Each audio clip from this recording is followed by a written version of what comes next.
Buono Estente, YouTube. No, I'm not doing that. I'm not doing a Channel 9 review in the style of the Fast Show. Although if you want to see me do a Channel 9 Fast Show style review, then comment below. Although I'd rather not. I make a big enough twat of myself as it is. I've just found my 10 shots 10 bots review, the raw file. I thought I'd lost it. I thought I'd put it on my hard drive, save an external hard drive to save space. Turns out it's still on the laptop hard drive. So yay, that is back on track.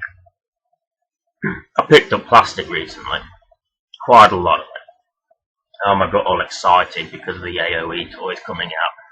And we all know how that went on release day. Of course. So I went to Leicester. I got a bunch of stuff. I got Flawless Arbitron Bruticus. I got a few Beast Wars, stuff like that. That's not what this video is about. I have recently picked up some AOE stuff.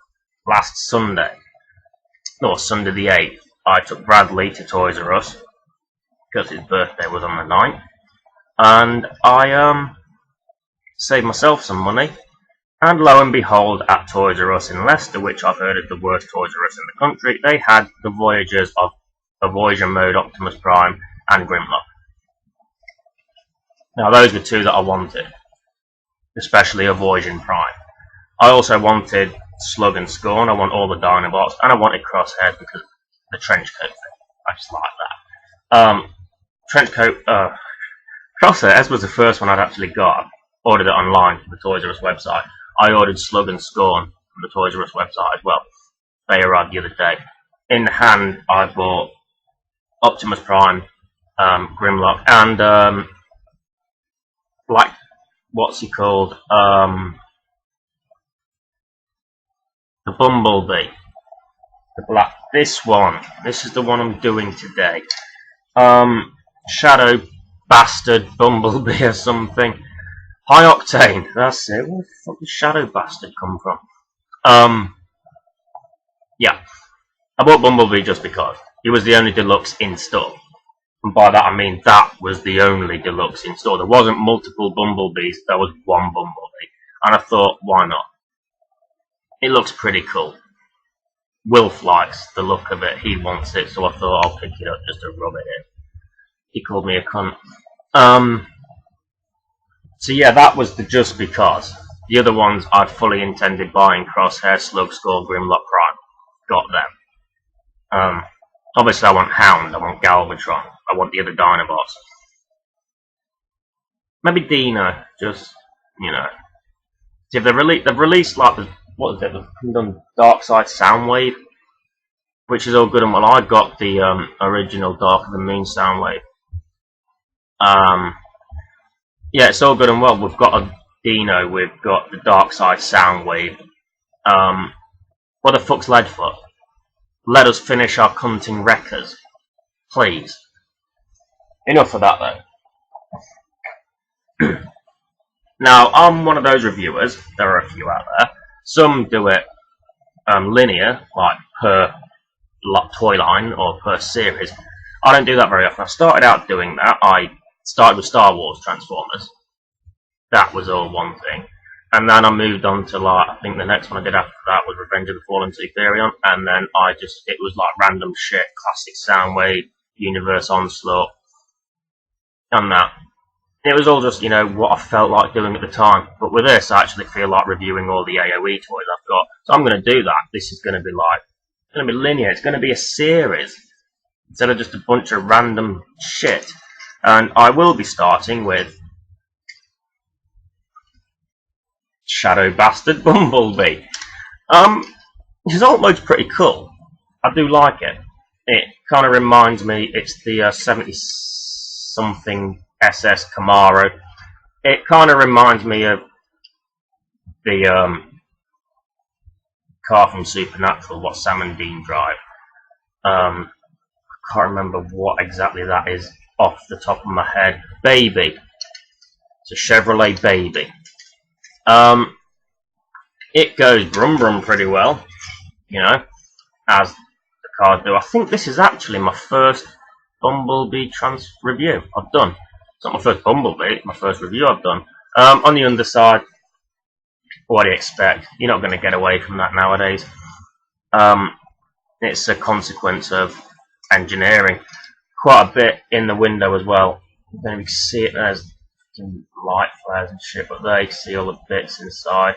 But you can't really tell what it is. Although you can tell it isn't seats. So it's pretty cool. It's got like nice yellow details and on the black. I mean, I do have the 2007 Stealth Bumblebee, and I am quite high on that. That is pretty cool. Got the Autobot symbol there, because you know, so much for fucking staying out of sight. They're either going to think Autobot or Autobot sympathizer, and either way, you're in the shit. And one problem that I do have with this, and it's the same with Crosshairs, is the doors do tab in, but they don't tab in flush because the pegs and ports are so small, and because of the compactness of it, they're really hard to get in there properly. But they do sit a millimetre or two out, and you can't really tell, so I'm fine with it. I'm not going to force my fingers in there and risk breaking it. There's a slight, the same with Crosshairs as well. Crosshairs is a bit more obvious if you don't do it right, so I need to do it with Crosshairs, but with this I can get away with it. I'm actually doing these reviews because Steve wants me to. He said he wanted me to get my ass in gear and do some reviewing again, so I am. And Stephen, congratulations on the birth of your daughter. I'm well happy for you. Sort of say it on camera as opposed to writing it. That's pretty much all there is to say about it. He's got a good alt mode. I like the alt mode. Different to the Bumblebees that we've had. Well, there's been a few black Bumblebees. I've got the 07 Stealth, that was the Prime one. There's the Shadow Bastard one from Dark of the Moon. Yeah, there's been a few blacks, but you know, this one has the yellow on it is more subtle. There's less of it. There's no racing stripes. It kind of, you know, apart from the glaring orange Autobot logos, it could pass for a normal car. And which is pretty cool. So, to transform this bad boy, you need to open the doors out. And then what I tend to do is just pull it the top up, like so. And then I will get the legs done and dusted. These actually tab in. They don't just sit there, they tab in, and it can be a bit of a bitch to get out. So, yeah.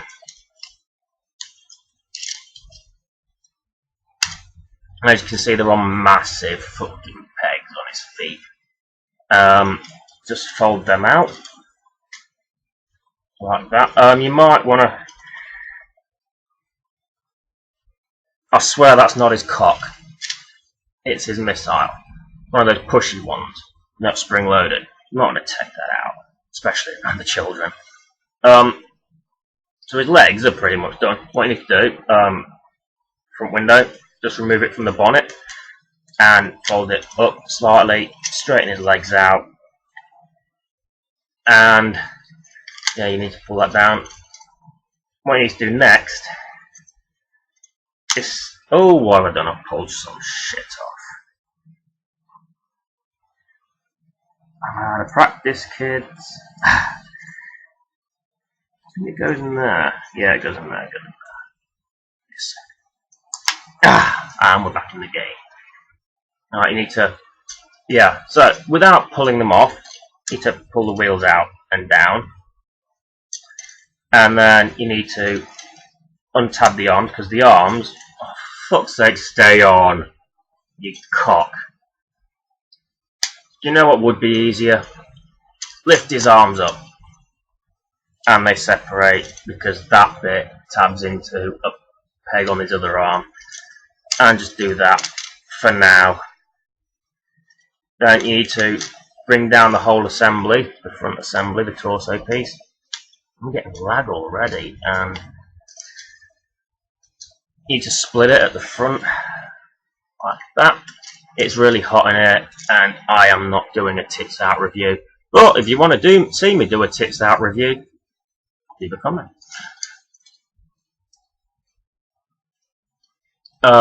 There's a big gaping gap there in his abdomen, and there are two things, pegs, bastard clip things on either side. It can be a bit finicky to get in, so you basically need to just line it up on both sides. Remember, you've split the chest at this point. You have separated the titties. And bottom, it's in pretty nice. Just pull these things down, and yeah, that doesn't go down, does it? That stays like that. Lift his arms up. Lift his arms up and just bring them down like so. Now that armor piece, the yellow bit, is a bit loose on that side.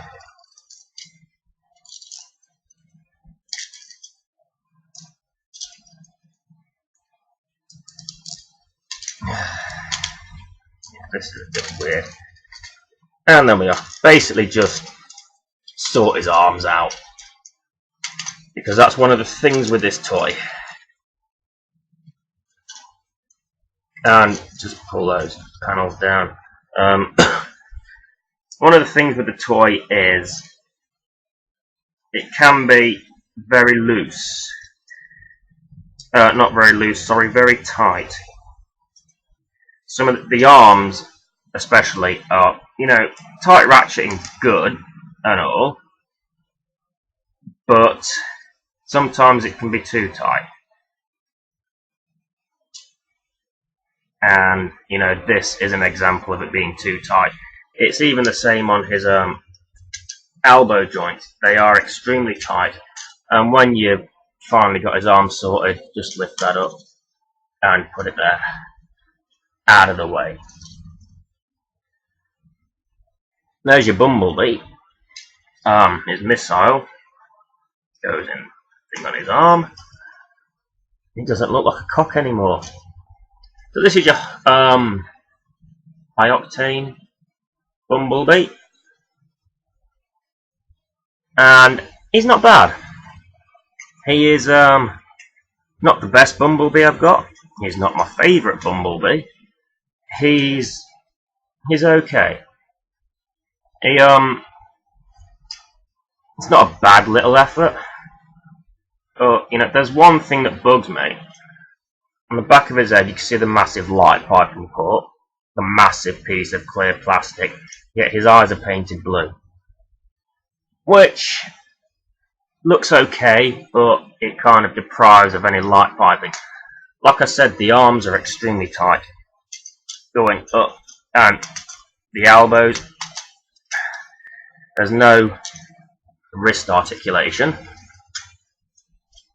Those flaps can be a bit of a hindrance. His head is on a ball joint. I know that because it just fell off before I started shooting. You can get a decent enough range of movement, but the backpack means he'll go like that instead of that. What can you do? You know, his wings, they just fold back like that. His legs, they bend at the knees. And for transformation purposes, I'm sure it was on a double joint. Maybe not. He has legs bend at the knees. His feet have some movement in them. There's also that bit that you can, on his ankle, so you can push it in if you want him to have a proper fucking sideshow bob foot. I tend to just leave it like that. There's no standing on rakes and shit. Kind of ironic considering Kelsey Grammer's the villain in this film. I just mentioned Sideshow Bob. I do think the chest piece could have done with being a bit higher. You've got massive gaps from where his head to the these bits go. So much so you can see my wall. You do it like that, yeah, you can see T-shirt behind it. Yeah, so maybe if that bit had been raised a bit. I mean, his arms do look a bit short as well compared to his legs. Like I said, he's not bad. I don't regret picking him up, but he's not the best of the bunch. The plastic feels weird as well. I mean, it doesn't feel weak. It's not bitch plastic by any stretch of the imagination, but it just... There's certain plastics that they never use the same plastic. 07 Deluxe Brawl that was shit plastic. Really bad plastic, I thought. And this isn't as bad as 07 Brawl's plastic, but it still feels different. And I'm not sure I like that. Do a quick size comparison. I have with me some other Bumblebees. Obviously, I'm not going to do the size comparison with the Ultimate. Here he is with the 07 70. It's the other 70-something Camaro. Line them up at the feet. Yeah, so there's not much of a size discrepancy there. I mean, head to toe, they're pretty much the same size. This guy has a bulkier chest, but he's hindered by the automorph gimmick that kind of, especially in this one, doesn't really pull off so good. But yeah, size-wise, they're pretty much the same, although this one's bulkier, obviously. This was pre-downscaling. With the 07, I think this is the premium one. It came with the 70 something one. It was, you know, Evolution of a Hero or some shit like that. Yeah, massive difference. You see it from head to toe. Yeah. I mean, this Bumblebee's head barely comes up to this Bumblebee's head. There's like a head's difference. And this one is just, the engineering's better. I mean, you've got the chassis problem, where if you don't transform it regularly enough, it'll stick, and that can cause breakage. I know, because this is the second 07 Bumblebee I've bought. But I do prefer this one. It's got a lot more going on. He looks a lot better than that. I mean, I get this is a downgraded version in film and whirling toy as well, but I still prefer this one. Size comparison with Dark of the Moon Bumblebee, who I only bought because he came in a 3-pack with Optimus Prime and the Grey Shockwave. The only one I really wanted was the Grey Shockwave. If you look, they're even this one's bigger, and this was when the downscaling began, the downsizing even. It is not as big as the 07, but you know, top of Bumblebee's head comes to the brow line of Bumblebee's helmet on this, and even this one's better. I'm glad I picked up that pack and it had Bumblebee in it, because this is, I don't agree with the oversaturation of Bumblebee. So fucking many of them. There were so many Bumblebees in Dark of the Moon when they could have released Leadfoot in an earlier wave and Soundwave and Indie, you know. But I'm waving the wrong toy. But this is a good toy. I'd actually quite like this. I prefer the 07, but this is in no way worse. It's just a matter of opinion. I hear Bumblebee is going to be the leader in the new Transformers cartoon next year called Robots in Disguise again. It's a bit like the mech featuring Leo Sayer thing, because they've used Robots in Disguise before, so why not? I'm just going to call it Robots in Disguise again. But yeah, anyway, I went a bit off topic there. Not really, but you know. So, this is my review of Stealth Bastard Bumblebee, or High Octane Bumblebee, or whatever the fuck it is. The Age of Extinction Deluxe Bumblebee from Wave 1. That's it. And he's not bad, but there are better Hell, there are better Bumblebees, and I have 2 better Bumblebees. Well, considering I've got the 071 in battle damage and stealth, I've got 4 better Bumblebees. But all in all, he's not bad, considering the way it's going kiddie orientated and stuff. It's not bad. It's not complex, it's not difficult, but it has enough going for it that, you know, an adult can appreciate it. That's pretty much my summary of it. I'll be back in another review where I will review Deluxe Crosshairs. Boutros Garley.